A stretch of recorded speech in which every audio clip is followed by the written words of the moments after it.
Hi guys, this is Neil of Money Farm PH, and this is my first vlog on this channel.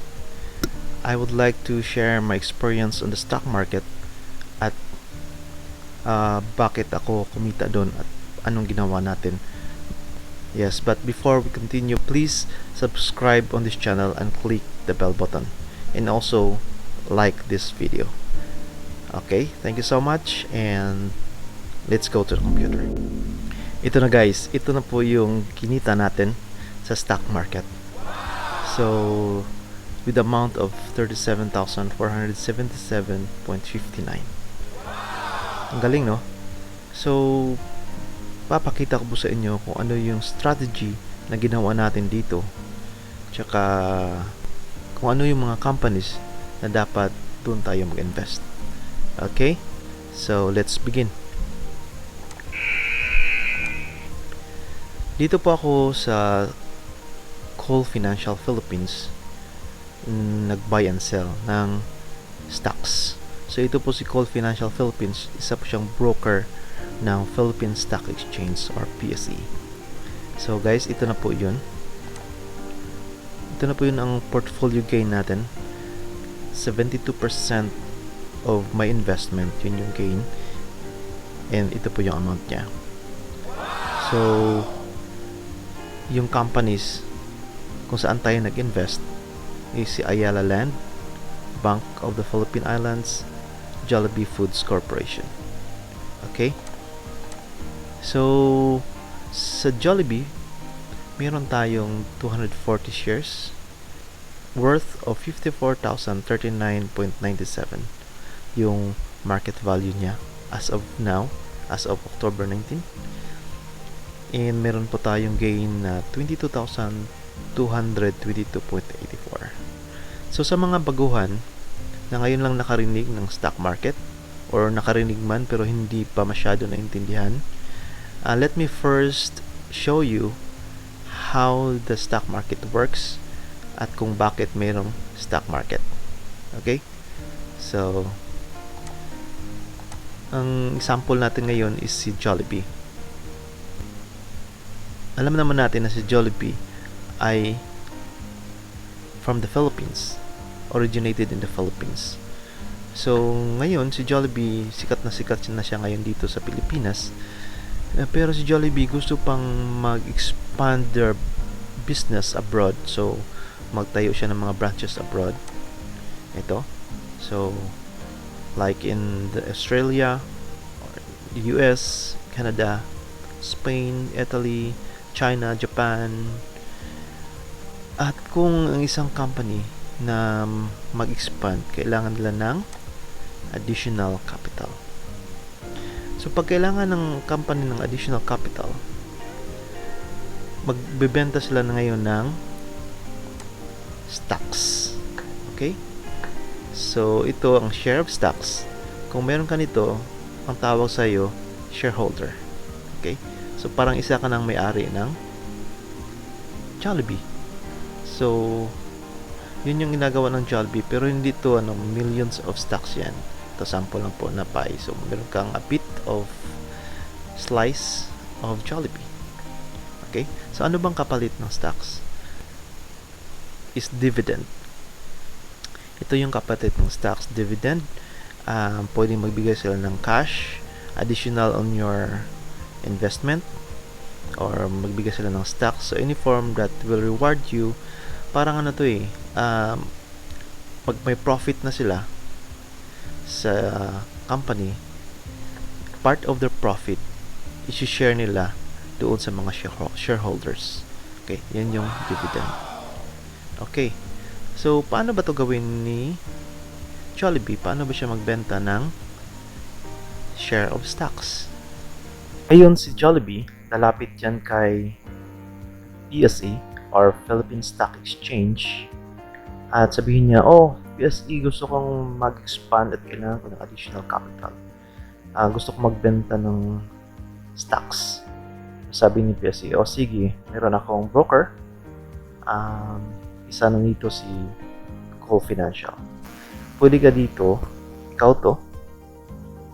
So, pwede ka ditong pumili at magbenta ng stocks. Okay? So ngayon, nakabili ka ng stock ni Jollibee na worth 10 pesos per share. So si 10 pesos per share, nabili mo ngayon, and in the coming years, yung expansion ni Jollibee abroad gumanda at naging profitable, dumami yung branches niya abroad. So ngayon, marami mga investors na nagkakagusto na sa stocks ni Jollibee. So ngayon, yung demand ng stock ni Jollibee tumaas. So sa tingin mo, ano bang mangyayari ngayon sa 10 peso na value ng stock ni Jollibee nung binili mo is 10 pesos? So sa law of supply and demand sa economics natin, if the demand is high, the price is high. So ngayon tutubo yung price ng stock na binili mo kay Jollibee from 10 pesos to 20 pesos. So yan na yun, dito ka natutubo. So kung ulitin natin. So 20 yung price ngayon minus 10 the value ng stock sa pagbili mo is equal to 10 pesos profit per share. Kung mayroon kang 1,000 shares times 10 is equal to 10,000 capital gain. So ito rin yung isang pwede mong pagkakitaan sa stock market, yung capital gain. Okay? At yung isa, yung previous na diniscuss ko is yung dividend. So dalawa po. Dalawa yung pwede mong pagkakitaan sa stock. Okay? I hope na naintindihan nyo. And watch out on my next video. I will explain this further. Okay? Let's continue dun sa topic natin kung paano ko nakuha yung profit na ito. Yan. So, unang tingnan natin ngayon si Ayala Land. Si Ayala Land, meron tayong 900 shares, which is the market value as of today is 33,804.72. So, ang gain natin dyan is 15,352.38. So, tingnan nga natin yung chart ni Ayala Land. Okay, ito yung chart ni Ayala Land. In March 19, 2020, kasagsagan yun ng lockdown sa Manila. So, nakabili tayo ng stocks worth of 19.41 pesos per share. So ngayon, the current price niya ngayon is naging 37.50. So mula 19.41, tumaas siya hanggang 37.50. So, let's compute.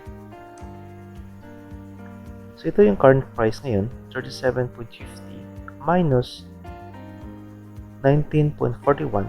Ito yung price sa pagkabili ko. Meron tayong profit na 18.09. So, ito na yung tubo natin. Halos kalahati ba? Okay. So, kung tingnan natin dito, nagkaroon tayo ng gain na 15,352.38. Okay, next is si BPI. Si BPI naman, meron lang tayong 20 shares. So, worth of 1,683.05 yung market value niya. And, lugit high dito. So, buti na lang, konti lang yung share natin. So, 97.62 yung BPI. Tingnan natin kung bakit. So, ito yung chart ni BPI. So, dito tayo nakabili. Ang worth of 90 pesos per share. So, ngayon, bumaba siya into 85 pesos. So, kung computin natin, 85, yung current price, minus 90, yung pagkabili natin, is negative 5. So, yun yung lugi natin per share. At buti na lang, 20 share lang yung nakuha natin. So, lugi lang tayo ng almost 100. So, ngayon, tingnan naman natin si Jollibee. Si Jollibee, meron tayong 240 shares, which is 54,039.97 yung market value niya. So, tingnan natin yung chart ni Jollibee. So, nakabili tayo dito noong March 20, 2020. Kasagsagan to ng lockdown. And mula doon, tumaas siya ng tumaas. Ayan, so hanggang 225.20. So, nabili natin siya ng 94.54 at tumubo siya hanggang 225.20. So, kung compute natin, yung current price niya na 225.20 minus 94.54 ng price na pagkabili natin, tumubo tayo ng 130.66 per share. Okay? So, sa 240, meron tayong 22,222.84 share. And a total of 37,477.59. Okay guys, so yan yung profit natin. So ngayon, ipapakita ko sa inyo kung ano ba yung ginawa natin pat umabot tayo ng ganito. Okay? So, meron tayong 4 investing rules. So, rule number 1, invest small amount every month.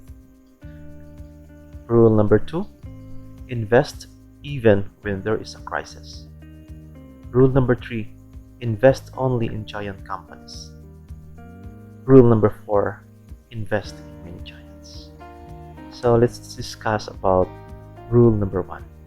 Invest small amount every month. So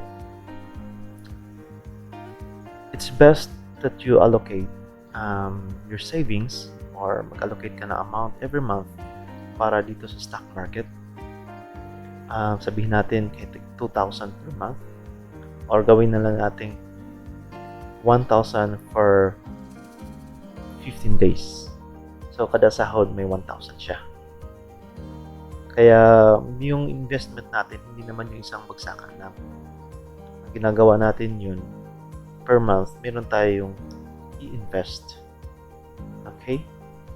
So, ito yun, ang chart. So, invest tayo dito.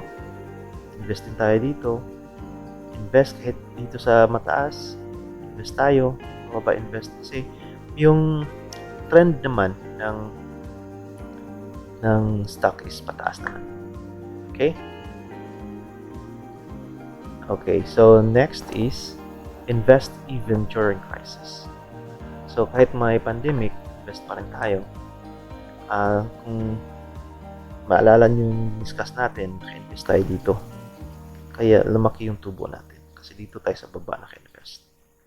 Okay? And next, invest only in giants. So, like Jollibee, Ayala Land, and BPI, isa yan sa mga top performing companies in the Philippines. Kaya doon tayo mag-invest sa mga malalaking company. Rule number 4, invest in many giants. So, hindi lang isa, dalawa o tatlo. Dapat mag-invest tayo ng maraming giants, big companies. Okay, so ito yung mga giant companies or blue chip companies na tawag sa stock market. Okay, so meron si PLDT, Globe, BDO, Petron, SM, Metropunk, BPI, Jollibee, San Miguel. Ayan, so madami sila. Meron tayong 30 na blue chip companies in the Philippines. Ayan po. So I hope meron kayong natutunan sa video natin ito at I hope na na-inspire kayo na mag-invest At huwag kayong mag-alala kasi sa next video natin, i-discuss natin on how to open a co-financial account para magsimula na kayo mag-invest. And next, how to buy your first stocks. And third, best strategy to grow your money. So watch out on my next video, and thank you so much. Please subscribe my channel and click the bell button, and also please like this video.